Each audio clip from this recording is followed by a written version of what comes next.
The Scotland of India. Yes, that is what they call Coorg.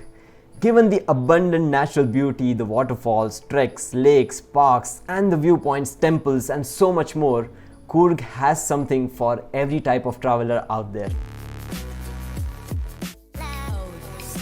Hey there, I am Ismail from Explore the Earth. By the end of this video, you will know how to reach, the budget places to stay, best places to visit in Coorg, about the bike rentals, where to eat food, and where you can find the delicious coffees. In short, a complete Coorg travel guide. So make sure to watch till the end and let's get right into it. So here's a little brief about Coorg. Coorg or Kodagu is a district in Karnataka and it comprises of many small towns, cities and villages. And one of the main towns is called Madikeri. Now Madikeri almost lies in the center of the Coorg district, and in this video I'm going to show you 4 places from Madikeri, 4 places from north of Madikeri, 5 places from the east, 3 places from the south and 3 places from the west of Madikeri. In short, a total of 19 places. So, starting with what you can enjoy in Madikeri itself. Number 1, Omkareshwar temple. It is a temple dedicated to Shivji, which was built in 1820 by the King Lingaraja II. It boasts of an Islamic architecture with a dome at the center surrounded by minarets on its sides. A morning visit to the temple can be really peaceful. Second spot is the Raja's Seat. This is situated in the Raja's Seat Park, and as the legend goes, in the 18th century, the king used to witness sunsets from this spot,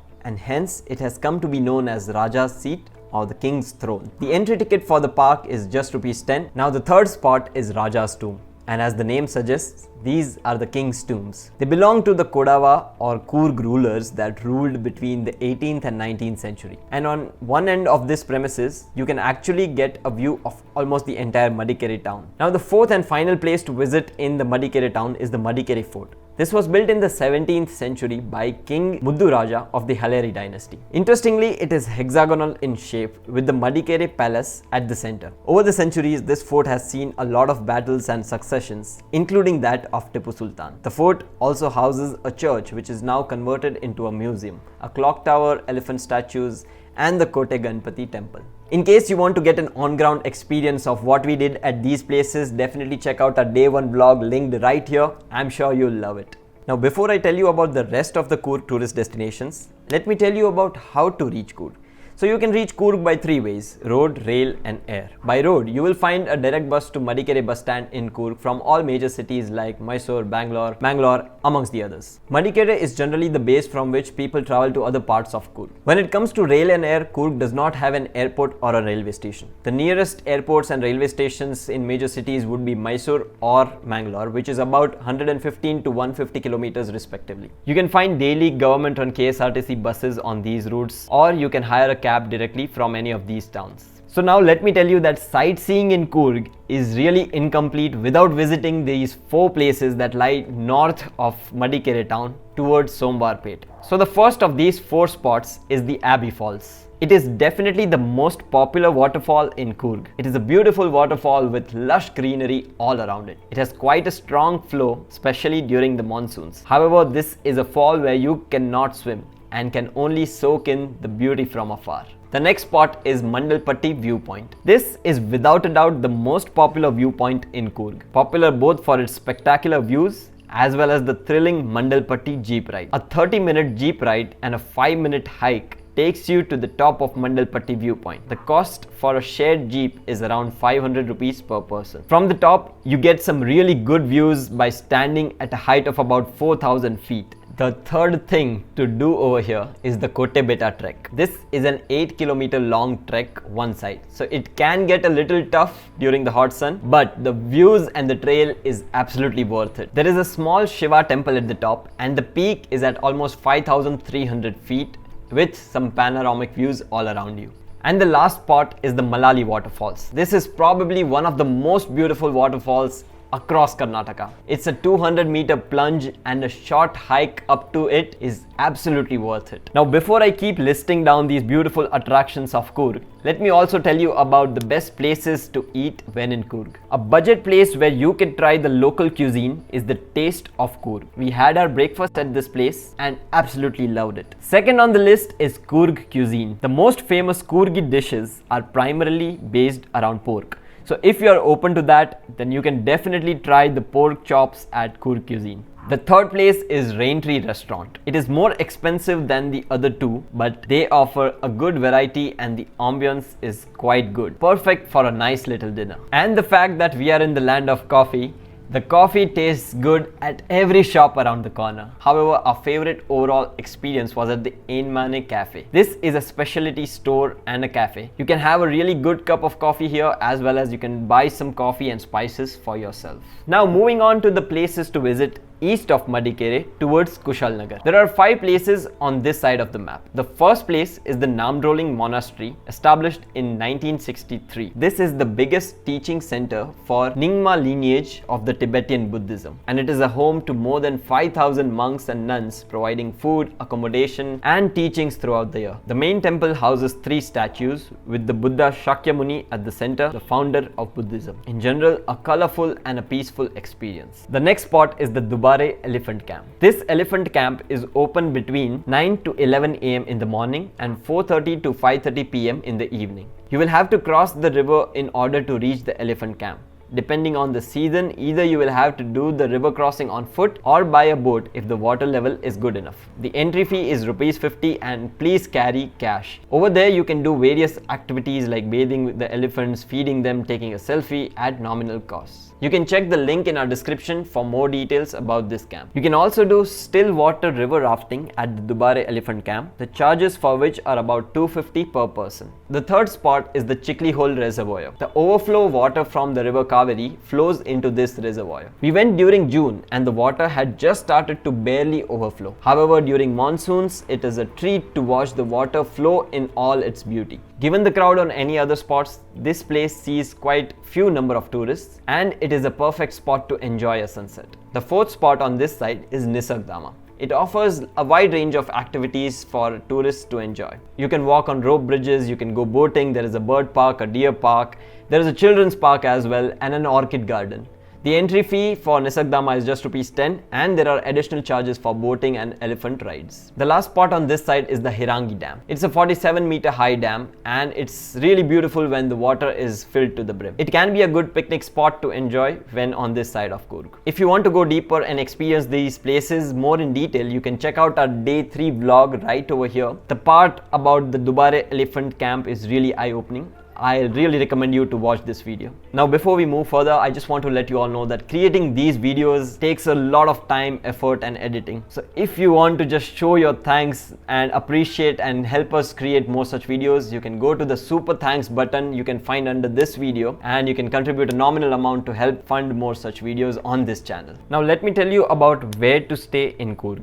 Coorg offers a wide variety of options from happening hostels to luxurious resorts. There is an abundance of properties in and around Madikeri, so let me recommend you a few and make your job easier. When it comes to hostels, we stayed at Ghost Ops Coorg for 2 nights and we are absolutely in love with it. The vibe and the crowd of the hostel is really good. People even prefer it for long vacations. If you want to know more about this hostel, you can watch the part 1 of our Coorg trip, which is linked right here or in the description. For a budget hotel or a homestay, you can check out this property called the Rural Homestay. It's a cozy homestay a little away from the town of Madikeri. The rooms are well maintained, the food is nice, and the owner is such a warm and lovely lady. I had a really good time when I stayed with them. Some other options in Madikeri are Hotel Madikeri Heritage, and you can obviously find some high-end luxury resorts like the Abbey, the Aurika by Lemon Tree or the Taj. So now moving on to the places to visit south of Madikeri towards Virajpet town. There are 3 spots that you can cover on this side of Madikeri. The first one is the Tadiandamol trek, which truly is the definition of the beauty of Western Ghats. The Tadiandamol peak is also the highest point in Coorg at approximately 5,700 feet. It may be a little far from Madikeri, but the views from here are absolutely worth the effort.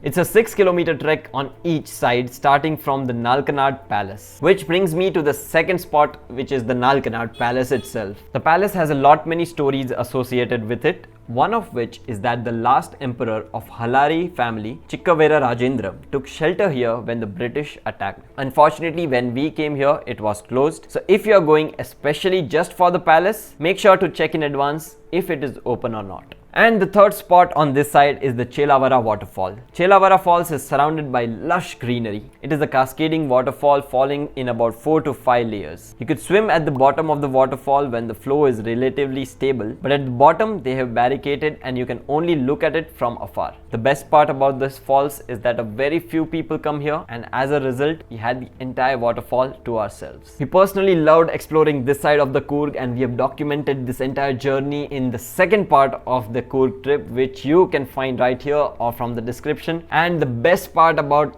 this entire video is going to be the trek segments. You have to check it out. So now, places to visit west of Madikeri. There are 3 places that you can visit on this side of the map. Number 1 is Tala, considered to be the source of river Kaveri. This place is located in the Brahmagari hills, and this temple is considered to be a source of religious values to a lot of devotees. The second spot is Karike waterfall. Now it may not be the best waterfall out there, but it's definitely worth a visit if you are visiting Tala Kaveri. And the final place is Bhagamandala temple. It's known for its Triveni Sangam, or the confluence of the 3 rivers Kaveri, Kanike and Sujyoti. And with that, I have given you a glimpse of all the places that I would recommend you to visit. And just in general, if you want to have a quick glimpse of some of these places, then you can watch our reels from Coorg on our Instagram at @ExploreTheEarth. Here are a few more quick mentions that you can also check out while touring around Coorg, depending on your interests. They are Irupu Falls, Burude Falls, Nagarhole National Park and Pushpagiri Wildlife Sanctuary. Next, I am going to help you out with how to move around Coorg. Depending on where you are staying in Madikeri, you have quite a bit of options about your transportation. But believe me, having your own vehicle or renting one would go a long way, given how scattered all these places are.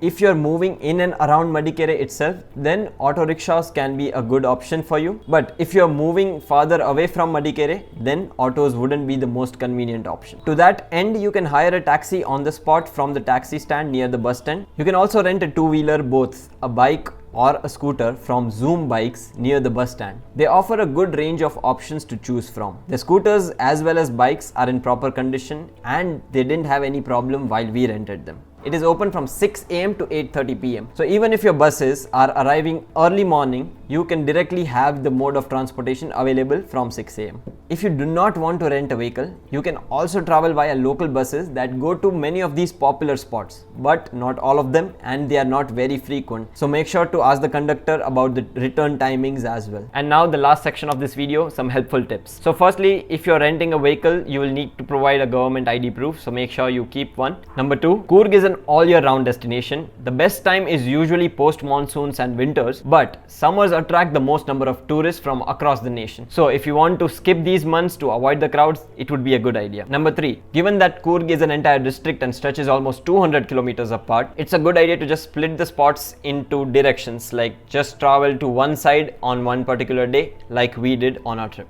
Number 4, given most of the places and tourist spots close by 6 PM, start your day as early as you can so you can visit the maximum number of places. Number 5, do note that Madikeri Fort remains closed on Mondays. And lastly, avoid buying any unnecessary plastics, keep your carbon footprint to the minimal, and always travel responsibly and respect the place and the locals. So now, if you have reached so far in this video, I am sure that you would love more content from us. You would love to see our vlogs and other helpful travel information. So subscribe, press that notification icon so you do not miss any videos from our end.